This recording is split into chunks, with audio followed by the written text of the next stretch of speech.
যিনি সবসময় ইনসাফের পক্ষে কথা বলেছেন, আমাদের সকলের প্রিয় শরীফ ওসমান হাদির জন্য সারা দেশবাসী আজকে দোয়া করছে। আজকে আমি ঢাকার বাইরে ছিলাম, যখনই শুনতে পেয়েছি সাথে সাথে রওনা দিয়েছি।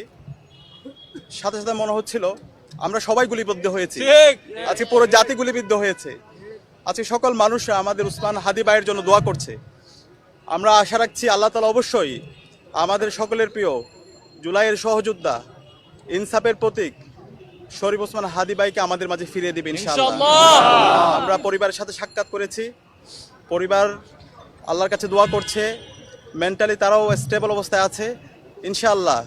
আল্লাহর রহমতে আমাদের সকলের প্রিয় ওসমান হাদি ভাই বাংলাদেশের 18 কোটি মানুষের দোয়ায় আমাদের মাঝে ফিরে আসবে ইনশাআল্লাহ। একই সাথে আজকে আমরা অন্তর্বর্তীকালীন সরকারকে জিজ্ঞেস করতে চাই, এই জুলাই বিপ্লব পরবর্তী আজকে 1.5 বছর হচ্ছে, এই অপরাধী যারা আছে, কালপ্রিট যারা আছে, এই খুনি হাসিনা এবং তার দোসররা, নিষিদ্ধ ঘোষিত ছাত্রলীগ, নিষিদ্ধ ঘোষিত আওয়ামী লীগ এবং যুবলীগ, এই সন্ত্রাসীরা কিভাবে আজকে এই স্বাধীন বাংলাদেশে এইভাবে আমার ভাইকে গুলি করতে পারে, এই অপরাধীরা কিভাবে জামিনে মুক্তি পায়, সেটা আমরা আজকে আপনাদের কাছে কোয়েশ্চেন করতে চাই।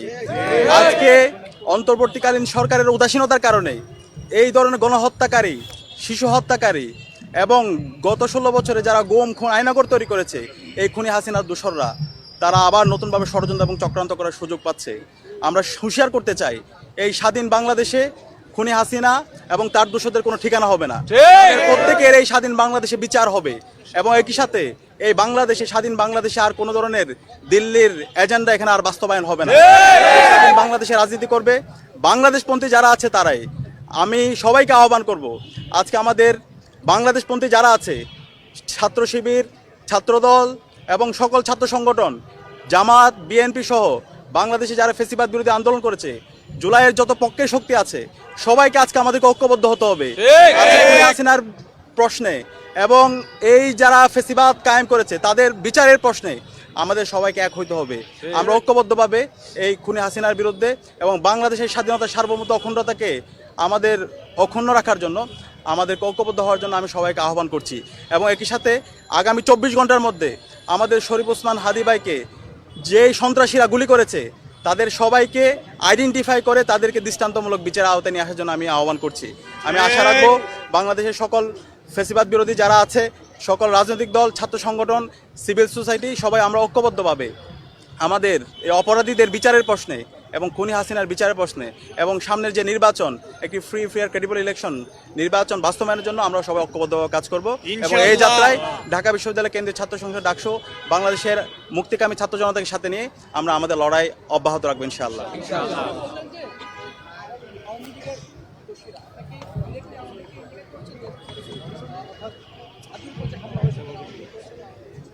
ইতিমধ্যে আমরা যতগুলো রিপোর্ট দেখেছি, গোয়েন্দার থেকে বিভিন্ন রিপোর্ট এসেছে এবং বিভিন্ন ফ্যাক্ট, যে রিপোর্টগুলো এসেছে ফ্যাক্ট চেকারদের, সেখানে ইতিমধ্যে যে তথ্যগুলো এসেছে সেগুলো আমরা দেখতে পেয়েছি ফ্যাসিবাদের দোসররা এই ষড়যন্ত্র এবং চক্রান্ত করেছে এবং ওসমান হাদি ভাইয়ের উপর যে হামলা, সে হামলার সাথে তারা জড়িত আছে।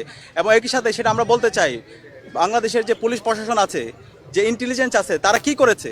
এই যে বারবার ষড়যন্ত্র এবং চক্রান্ত হচ্ছে, তাদের কাছে তো রিপোর্ট থাকার কথা। আমাদের কাছে মনে হচ্ছে এই ফ্যাসিবাদের দোসররা তারা এখন পর্যন্ত পুলিশের মধ্যে আছে, তারা হচ্ছে এখন পর্যন্ত অ্যাডমিনিস্ট্রেশন আছে, এখন পর্যন্ত সচিবালয় আছে, এখন পর্যন্ত বিশ্ববিদ্যালয় আছে, সেখানে বসে তারা বিভিন্ন ধরনের ষড়যন্ত্র এবং চক্রান্ত করছে। এবং তাদের এই ষড়যন্ত্র এবং চক্রান্তগুলোকে আমরা দেখতে পাচ্ছি সেই ফ্যাসিবাদী কাঠামোতে যেভাবে মিডিয়া এই ধরনের ফ্যাসিবাদকে প্রশ্রয় দিয়েছিল, এই ফ্যাসিবাদী যেই কাঠামো, সেই কাঠামোকে টিকিয়ে রাখার জন্য মিডিয়া যেভাবে হচ্ছে কনসেন্টগুলোকে তারা ম্যানুফ্যাকচার করেছিল, ঠিক একই কায়দায় নতুন বাংলাদেশে আমরা মিডিয়ার এই ধরনের দ্বিচারিতা দেখতে পাচ্ছি। আমরা আহ্বান করব এই বিপ্লব পরবর্তী নতুন বাংলাদেশে মিডিয়া অবশ্যই এই জাতির দর্পণ, তারা সত্যকে সত্য বলবে, কিন্তু কোনো ফ্যাসিবাদের দোসর যারা আমার ওসমান শরীফ হাদি ভাইকে হামলার পর এই যাদেরকে এক্সিট দেওয়ার চেষ্টা করে, যারা এই খুনি হাসিনা এবং তার দোসরদেরকে এক্সিট দেওয়ার চেষ্টা করে এবং তাদের পক্ষে জনমত উৎপাদন করার চেষ্টা করে, তাদের বিরুদ্ধে আমাদের সতর্ক থাকতে হবে, তাদের বিরুদ্ধে আমাদের প্রতিরোধ জারি রাখতে হবে।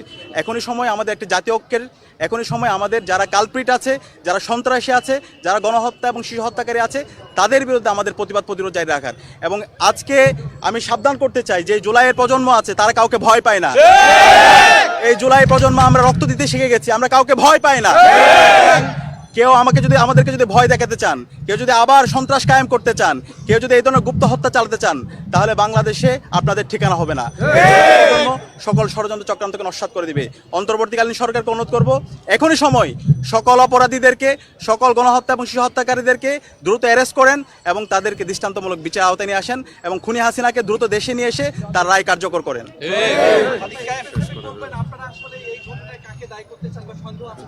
এটা ইতিমধ্যে আমরা বলেছি, ইতিমধ্যে এটা সরকারের দায়িত্ব এবং যতগুলো রিপোর্ট এসেছে সেই রিপোর্টের মধ্যে আপনারা দেখেছেন, যারা আছে এটা সরকারের দায়িত্ব দ্রুত সময়ের মধ্যে তাদেরকে অ্যারেস্ট করে দৃষ্টান্তমূলক বিচার আওতায় নিয়ে আসা। একটা প্রশ্ন, সেটা হচ্ছে যে নির্বাচনের তফসিল হয়েছে, নির্বাচন খুব কাছাকাছি চলে আসছে, এই মুহূর্তে এরকম একটি ঘটনা নির্বাচনকে বানচাল করার কোনো বার্তা কিনা, আপনি কি মনে করেন? আমরা দেখতে পেয়েছি গতকাল তফসিল ঘোষণার পর থেকে এই পতিত ফেসিস্টরা বিভিন্ন ধরনের ষড়যন্ত্র এবং চক্রান্ত করছে, হুমকি তুমকি দিচ্ছে যেন নির্বাচন না হয়। সুতরাং তাদের এই হুমকি তুমকি কোনো কাজ হবে না। এই জায়গায় নির্বাচন কমিশনের এবং অন্তর্বর্তীকালীন সরকারের দায়িত্ব হচ্ছে নাগরিকের নিরাপত্তা ইনশিওর করা এবং একটি ফ্রি ফেয়ার ক্রেডিবল ইলেকশন আয়োজন করা।